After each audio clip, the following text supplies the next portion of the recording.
Anxiety is what you experience when your nervous system, something deep inside you, realizes you don't have any other choice than what's happening right now. That's where anxiety comes from. It's the recognition inside you, unconsciously, your nervous system, something in there realizes, I don't have any other options than this. I'm not capable of anything else. I don't have any other choices, which is really important, because what that means that you need to understand first is that if you were looking for a definition of mental health or wellness or something like that, choice would be a good candidate for that.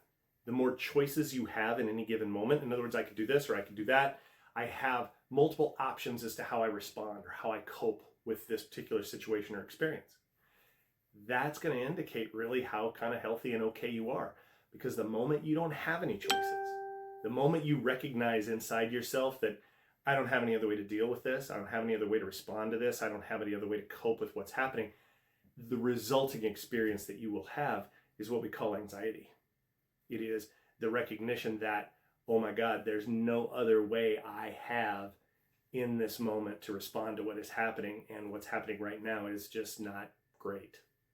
And then that develops into what we call anxiety. So if you're thinking about this, if you're in therapy, or you're working on this or addressing something like anxiety, you need to be able in any given moment to have multiple choices as to how you respond. And that in itself isn't complicated. The real important point is that you have to be able to do them, and you have to be willing to do them.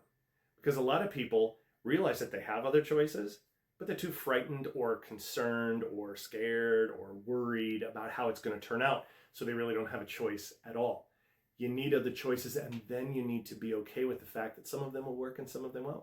You're going to have some successes and some failures. And no matter what happens, it gets to be okay, and you get to learn from that. And then you take that learning, and that becomes your next step. That's how this is done.